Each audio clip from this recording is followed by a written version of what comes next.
Hey, friends and lovers. I'm KamalaDevi, and today's video is about integration.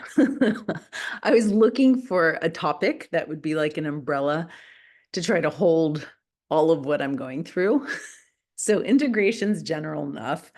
And I know uh, that a lot of us are going through deep experiences like transformation and in the question of like, how do we embody these new codes, harvest and not just like, set, like cocoon and go through transformation, but actually emerge and bring it home, to the community. Because that's where I'm at in my integration of 9 weeks of touring in Europe. I had like a pleasure cruise as well as business and Dharma. So after this 9 week journey that went really deep, I came home to find that my cat had, well, I got to spend some precious time with Kabuki, and then he passed. So I'm grieving. I'm in this really tender place. You may even remember Kabuki because usually when I do the videos, he's like, meowing the background or like pawing at my keyboard. And so I'm missing him. And I have a very good friend, Z, who's a dance teacher and also a ritualist around grieving ceremonies. And they welcomed me home so gently, so sweetly. They were like, welcome, slowly, gently reminding me that in these grieving ceremonies, that when we go up to the altar to grieve, it's like we go into another portal, like into another dimension. And then when we come back, how important it is for the village to actually welcome all of you back, and be curious about who you are now, knowing that you've transformed. And without that curiosity, like some parts of you don't even come home. So it's just important to be like, to bring all of yourself home and to be seen in all parts. And I felt so received in that because, yeah, this journey was immense.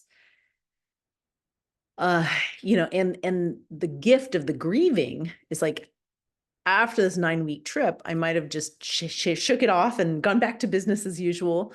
But this morning when I was down at the beach and I was doing my yoga, I heard, like, I communed with my cat spirit, and I felt Kabuki and I felt gratitude. Like, I'm so grateful that his passing gave me the opportunity to like slow down and integrate more. Like, it's like a legitimate excuse to be like, okay, I'm canceling my appointments. I'm, doing more self-care. Like, I really needed to take some time to learn and feel the full medicine of this 9 week journey. So thank you, Kabuki. And thank you to those of you that are curious about, what I went through. I want to share that the trip started off with a celebration. Michael, my partner, just turned 60. So that's like a rite of passage into his being an elder in the community. And we were in Turkey on a boat with our poly community. So that was just glorious. And family and 3 generations and really rich stuff. So I'm celebrating that. And then I got to go into an experiment. So ISTA did a queer ISTA, which is the International School of Temple Arts, the mystery school that I teach with. And this experiment was like, what are the unique needs of the queer community, considering, the wounding of being in a heteronormative and patriarchal culture? Like what are the codes coming through that culture? And that was so revelatory, really, really deserves another whole video. And I'd be happy to harvest that later. But after that journey, I took some time for myself to write. Many of you know I'm working on a memoir on the tarot. And so I went into a writing retreat. And that was the first time I've ever done like a solo journey where it was just focused on writing, which is quite like the examined life. It's revelatory to look at one's narrative and one's history. And yeah, I'm still very much in it. And then the final chapter, the last 2 weeks of this journey was with the leadership team of ISTA. So we gather every year and a half, and this was our core gathering where we review, how have we done in the last year and a half? Like, what have we learned? And then where are we going? And we start to vision the new direction. And so this is a very powerful, powerful upgrading time. And there was a lot of harvest, especially around accountability. So here's some themes, like whether or not you're interested in ISTA, you may also be noticing that when you're in a culture changing community, there's a deep need for accountability and to see what does that entail? What does that mean? Where are we growing? Where's that breaking down? So there's accountability internally and externally. And then we looked at power, like deep power dynamics for the first time, like a real dive into the impact and influence of like the power differential, both authority in professional and also personal power. So that was amazing. And we also went into like repair and amends, and we had external consultants supporting us with new tools.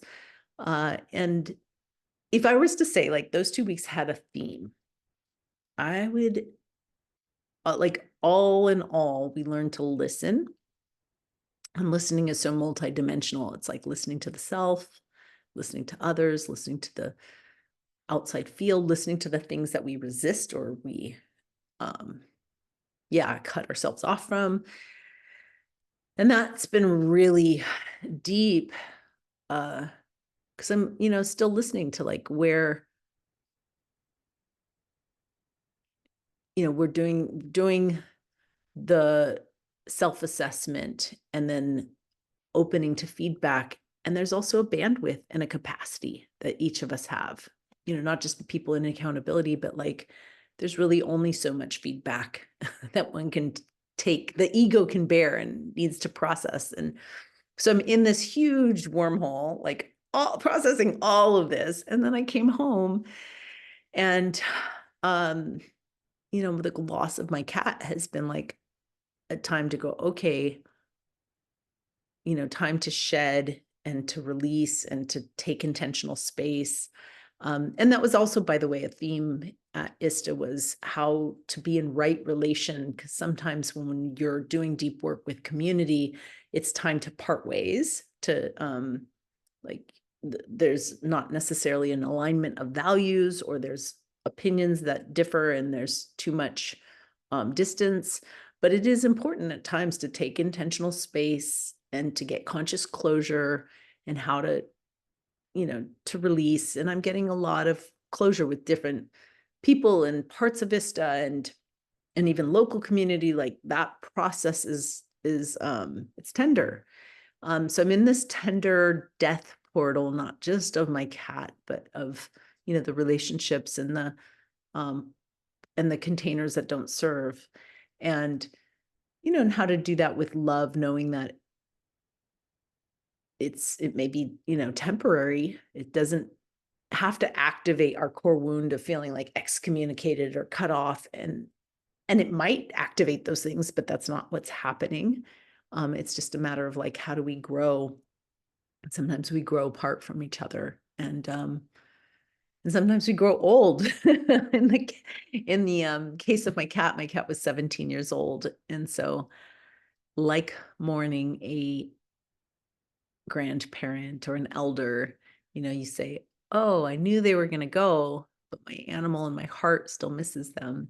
So that's the process I'm in. Thank you for holding me in it and witnessing and welcoming me back. Blessings.